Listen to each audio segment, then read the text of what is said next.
GS Mandora, associate professor, department of mathematics, miracles college, Udaipur. अब तक हमने सेकंड ईयर के थर्ड पेपर मैकेनिक्स में वेलोसिटी एवं एसिलेशन, वेग एवं त्वरण में सरल रेखीय गति के बारे में पढ़ा है, जिसमें हमने कहा था कि वेलोसिटी जो है वो dx/dt होती है और एसिलेशन जो है, त्वरण जो है वो d²x/dt² v dv/dx and dv/dt, ये त्वरण और वेग के फॉर्मूले हमने डेराइव किए थे। अब जो है हम सरल रेखीय गति से आगे बढ़ते हैं और किसी भी कण का वेग समतल में उसका अध्ययन करेंगे। उसमें यानी कर्वीलिनियर मोशन, यानी समतल में किसी कण का वेग, यानी कर्वीलिनियर मोशन में अपन वेग और त्वरण ज्ञात करेंगे।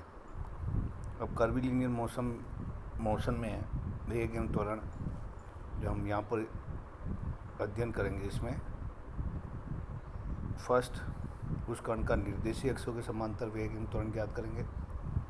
सेकंड, पोलर ध्रुवीय निर्देशांक, फर्स्ट वाला जो था वो XY निर्देशांक, सेकंड r θ के फॉर्म में जो अरीय और अनुप्रस्थ वेग एवं त्वरण, यानी अरीय वेग जो है वो क्या होगा आपका, एलोंग प्रारंभिक इनिशियल लाइन, प्रारंभिक रेखा के समांतर।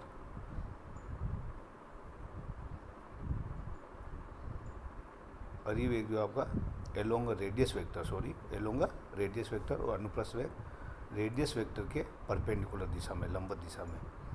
थर्ड आपका स्पर्श रेखित अभिलंबिक वेग एवं त्वरण। ये आपका तीसरा जो सिस्टम है, कोऑर्डिनेट सिस्टम SI, उस फॉर्म में होगा। तो इसमें स्पर्श रेखीय एवं अभिलंबिक वेग एवं त्वरण ज्ञात करेंगे।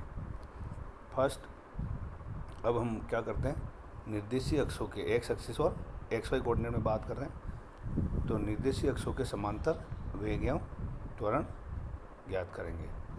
Velocity and acceleration of a particle at a time t parallel to coordinate axis, एक कण का समय t पर निर्देशीय अक्षों के समांतर वेग एवं त्वरण।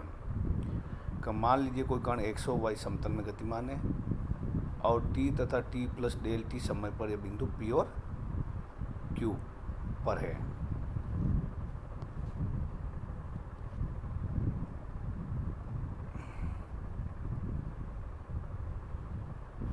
P और Q पर है, t समय पर P पर है और t+Δt समय पर कहाँ पर है, Q पर। P के कोऑर्डिनेट XY है और Q के कोऑर्डिनेट क्या है आपके, x+Δx, y+Δy। अब हम क्या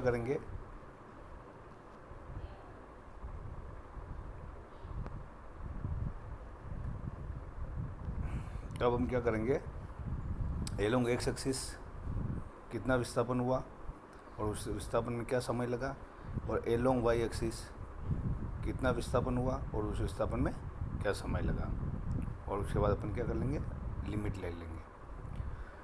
तो P पर x अक्ष के समांतर वेग का घटक मान लो Vx है, तो Vx होगा लिमिट Δt टेंड्स टू 0, अंतराल Δt में x अक्ष के समांतर विस्थापन अपॉन टाइम टेकन यानी Δt। तो लिमिट Δt टेंड्स टू 0, अंतराल Δt में x अक्ष के समांतर विस्थापन। अब प्रारंभिक स्थिति P पर है, P की कोऑर्डिनेट XY है, तो x अक्ष से समांतर x अक्ष दिशा में विस्थापन कितना, OM। द्वितीय स्थिति में Q पर है, x+Δx और y+Δy उसके कोऑर्डिनेट है, तो Q से इस पर परपेंडिकुलर डाला x एक्सिस पे तो QN, तो ON जो है वो क्या होगी, x+Δx। तो Δt समय में विस्थापन कितना हुआ, MN कैसे निकालेंगे, ON माइनस OM, यानी x+Δx में से x माइनस हो जाएगा, तो आपको क्या आ गया, Δt समय में x अक्ष की दिशा में विस्थापन कितना हो गया, Δx। तो अपना जो विस्थापन है वो क्या है, MN विस्थापन है, ON minus OM। O N minus O M. तो दिस विल डेल टी समय में एक्स अक्ष के, तो del X upon del T, और ये क्या हो गया D X upon D T X dot. Similarly Y X के समांतर वेग का घटक वी वाई है, वी वाई है, तो वी वाई क्या हो गया लिमिट डेल टी समांतर अंतराल डेल टी में वाई एक्स के समांतर विस्थापन। इसी तरह आप सिमिलरली क्या करिए, पी से वाई एक्स पे परपेंडिकुलर डालिए, क्यू से वाई एक्स पे परपेंडिकुलर डालिए, तो आपको क्या वाई मिल जाएगा, इनिशियल विस्थापन जो है वो वाई मिलेगा टी समय पे, और टी प्लस डेल टी समय बाद उसकी स्थिति एलोंग वाई एक्सिस क्या हो जाएगी Y plus del Y, Y plus del Y. तो डेल टी समय में जो विस्थापन होगा वो डेल वाई होगा, तो del Y upon del T, this will give D Y by D T Y dot. अब हमको जो है पी पर परिणामी वेग निकालना है, रिजल्टेंट वेलोसिटी। ठीक है, रिजल्टेंट वेलोसिटी का डायरेक्शन हमेशा क्या होगा, पी की स्पर्श रेखा के अनुदिश। तो परिणामी वेग जो है वो v जो है वो क्या होगा वी एक्स का whole square plus v y का होल स्क्वायर का स्क्वायर रूट। ओके, तो v जो है equal to root of x dot का whole square plus Y dot का होल स्क्वायर। और इस वेलोसिटी की जो दिशा होगी वो क्या होगी, दिशा जो होगी टेन, मान लो ये एक्स एक्सिस साई कोण बनाता है, तो टेन साई जो है वो क्या हो जाएगा del Y upon del y dot upon x dot, y dot upon x dot. तो this will give D Y by D t upon d x by D t cancel, d Y by D x. Okay, तो ये अपने परिणामी वेग की दिशा जो कि स्पर्श रेखा के अनुदिश, D Y by D X को अपन क्या कहते हैं स्लोप कहते हैं। स्लोप जो है वो किसी भी बिंदु पर स्पर्श रेखा के अनुदिश, इसीलिए जो इसकी दिशा क्या है स्पर्श रेखा के अनुदिश है। तो इस तरह हमने वेग का क्या किया, एक्स अक्ष से समांतर वेग जो है वो D x by D T X dot है, वाई अक्ष से समांतर वाई डॉट है, और परिणामी वेग जो है वो क्या है एक्स डॉट का whole square plus Y dot का होल स्क्वायर अपो का स्क्वायर रूट। और उसकी दिशा जो है, जो परिणामी वेग जो है एक्स अक्ष से मान लो साई कोण बनाता है, तो टेन साई जो है वो y dot upon x dot यानी d Y by D x. अब इसी तरह हम क्या निकालेंगे, एक्स अक्ष की दिशा में त्वरण निकालेंगे, वाई अक्ष की दिशा में भी त्वरण निकालेंगे। तो त्वरण में क्या होता है, वेग में परिवर्तन की दर, यानी वेग में कितना चेंज हुआ डेल टी समय में, और टाइम तो आपका डेल टी लग ही रहा है। ठीक है, तो मान लीजिए पी बिंदु पर एक्स अक्ष और वाई अक्ष के समांतर कण के वेग क्रमशः u और v है।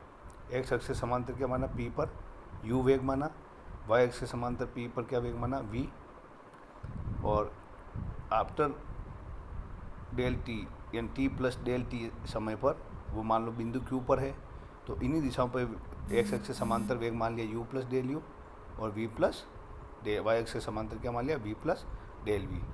पहले हम विस्थापन ले रहे थे, अब यहाँ वेलोसिटी ले रहे हैं वेग, क्योंकि त्वरण निकाल रहे हैं। तो अंतराल डेल टी में निर्देशीय अक्षों के समांतर कण के वेगों में परिवर्तन, क्योंकि वेग में परिवर्तन निकालेंगे तभी त्वरण निकलेगा।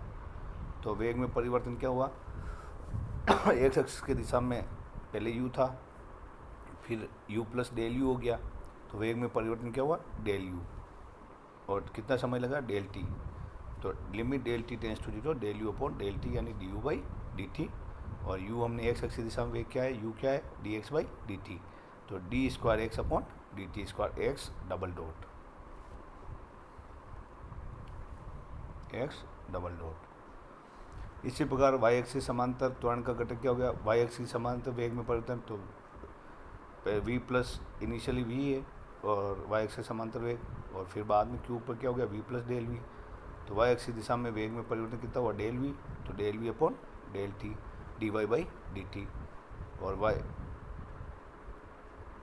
D v by D t sorry, और d by D t v क्या है आपका वाई एक्स की दिशा में वेग क्या है v d Y by D t, तो d square y upon D t square यानी y double dot y double dot. अब जैसे वो पहले कहा गया परिणामी वेग, इसी तरह परिणामी त्वरण, तो एफ जो है वो एक्स डबल डॉट का whole square plus y double dot का होल स्क्वायर का स्क्वायर रूट, ये आपका हो गया परिणामी त्वरण। और सिमिलरली यदि परिणामी त्वरण जो है एक्स अक्ष से थीटा कोण बनता है तो टेन थीटा क्या हो गया, Y double dot upon X double dot. Okay, तो इस तरह से हमने एक्स अक्षीय दिशा में वेग एवं त्वरण, वाई अक्षीय दिशा में वेग एवं त्वरण के डेरिवेशन किए हैं। ठीक है, इसमें किस तरह की प्रॉब्लम है तो आप इसके कम्युनिकेट कर सकते हैं, पूछ सकते हैं, कुछ भी जानकारी दी जाएगी। अब इससे रिलेटेड कुछ प्रॉब्लम लेते हैं। एक्स अक्षीय दिशा में, वाई अक्षीय दिशा में त्वरण और वेग निकालते हैं। First example, if a position of a moving particle at time t is given by x equal to a cos t, y equal to a sin t, find its velocity and acceleration and path। ठीक है, आपको कौन से path पे इसका motion है और path पे जिस भी कर्व पे है उस कर्व पे इसकी पार्टिकल की वेलोसिटी क्या है और एक्सेलरेशन क्या है। यानी वेलोसिटी का मतलब कुछ भी नहीं दिया तो एलोंग एक्सेस नहीं दिया तो रिजल्टेंट वेलोसिटी, परिणामी वेग निकालना, परिणामी त्वरण निकालना है। तो किसी गतिमान बिंदु टी पर समय की स्थिति x equal to a cos T, Y equal to a sine T है, तो इसका वेग एवं त्वरण पथ ज्ञात कीजिए। तो पहले वेग के लिए D x by D T, त्वरण के लिए D square x upon D t square, तो 2 बार डिफ्रेंशिएट करना है। पहले तो एक बार करिए, फिर डबल का 2 बार तक करना है। तो x equal to a cos T, X dot हो गया ए कॉन्स्टेंट, कोस टी का माइनस साइन टी, तो minus a sine T, X double dot minus a cos T. Similarly y equal to a sine T, Y dot a cos T, Y double dot minus a sine T.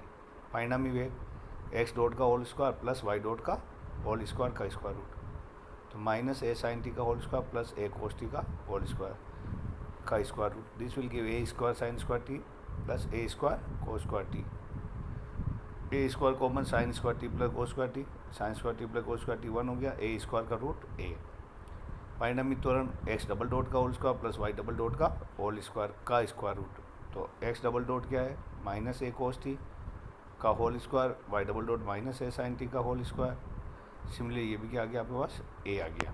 This will also become a. तो path निकालना है, यानी equation निकालनी है X और Y में। तो x square plus Y square क्या हो रहा है, a square cos square T plus a square sine square t, यानी टी को एलिमिनेट करना है। एक्स और वाई में इक्वेशन आ जाएगी। तो x square plus Y square equal to a square, तो ये सर्कल का इक्वेशन है। ठीक है, जो वृत्त को निरूपित करता है। तो कण का परिणामी वेग निकाल लिया, परिणामी त्वरण निकाल लिया, और किस कर्व पे ये गतिमान है, यानी वृत्त पर गतिमान है, वृत्त को निरूपित करता है। इस तरह से अपन ने ये फाइंड आउट किया। अब नेक्स्ट प्रॉब्लम लेते हैं। If a particle of moving particle in a plane parallel to x axis and y axis are velocities of a moving particle in a plane parallel to x axis and y axis are u plus ey, v plus ex respectively, so that the path is a conic section। Path क्या है आपका, conic section है, ये बताना है। कि समतल में गतिमान किसी कण के x अक्ष और y अक्ष के समांतर वेग जो है वो u प्लस ई वाई और v प्लस ई एक्स है। तो सिद्ध कीजिए कि कण का बिंदु पथ एक शंकु परिच्छेद है। वही d x by D t निकाला, d x by D t आपको एक्स अक्ष से समांतर वेग दे रखा है। आपको क्या निकालना है, पथ का समीकरण, यानी एक्स वाई में इक्वेशन निकालनी है। आपको दिया हुआ है कि एक्स अक्ष से समांतर वेग दिया हुआ है, वाई अक्ष से समांतर वेग दिया हुआ है। तो एक्स अक्ष से समांतर वेग है d x by D t equal to you plus E y, और d Y by D t है आपका वी प्लस ई एक्स। तो d Y by D x के आगे आपके पास u plus d Y by D t upon d x by D t. तो we get v plus E x upon u plus E y. Okay, तो d Y by D x जो differential equation प्राप्त हो गई आपको Y और X में। Now cross multiply, V plus E X D X equal to you plus E Y D Y. आपको ultimately किस में जाना है, एक्स और वाई में, तो integrate both sides, V plus ई X D X U plus ई Y D Y. V V constant बाहर ले लीजिए, 1 का x V X plus E X square by 2 equal to U Y plus E Y square by 2 plus constant of integration. तो we get, इसको solve किया, simplify किया, तो x square minus Y square E plus 2 V X minus 2 U Y plus 2 A equal to 0। ये आपका क्या हो गया, कर्व प्राप्त हो गया। इस कण का अभिष्ट बिंदु पद है और दो, चूँकि सेकंड डिग्री इक्वेशन है, ठीक है, सेकंड डिग्री इक्वेशन है, द्विघातीय समीकरण है दो चरों में, तो ये क्या है, कॉनिक सेक्शन शंकु परिच्छेद है।